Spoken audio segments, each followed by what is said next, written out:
na yan. Hi guys, tingnan mo yung ating yung datuigang natin Dato palata. Dugtong din na kuya. Oo, dugtong po. Ayan guys Dato igang Sige. Ayan Ayan guys yung kasama ng ating datuigang. Dato pato. Dato pato. May mga alias din yung mga hinampak na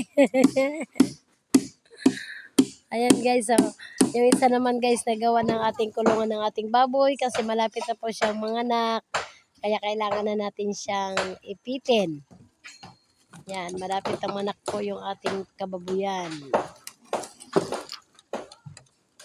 Siya naman po yung nagwi-wielding sa ating babuyan. Ayun po yung ating babuyan sa baba.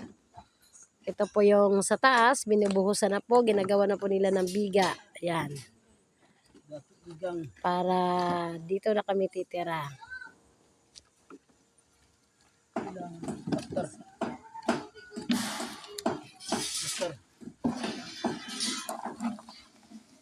Ayun na, lumipat na yung ating datuigang guys.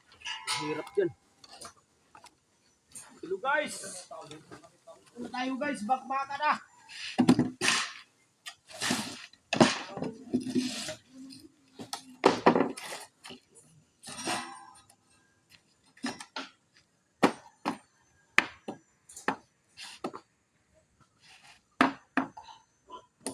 Yung ating tagahatid ng merienda guys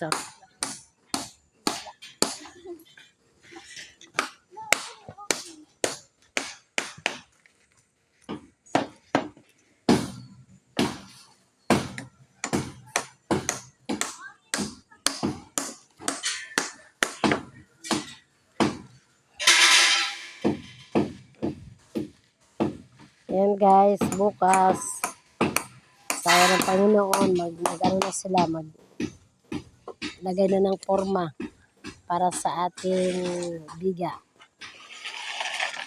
Mga Lunes, sa susunod naman ng mga araw ay magbubuhos na po tayo ng ating flooring. Parang atong baboy, di na mainitan sa ilawom. May pa ang baboy, kaya di flooring pa, di kung sana kuya? Di islab pa ang baboy. Ang tawon, payag-payag. Ang baboy ang payag-payag, naguba ng amo ang payag-payag Thank you guys. Maraming salamat sa subscribe ninyo sa aming mga videos na ating datuigang. Yan guys, gumagawa na siya ng forma sa ating biga. Yan. Kaya kung sino yung gusto magpapagawa dyan, tawagan nyo lang po si Datuigang, sigurado po yan. Sulit po ang bayad nyo.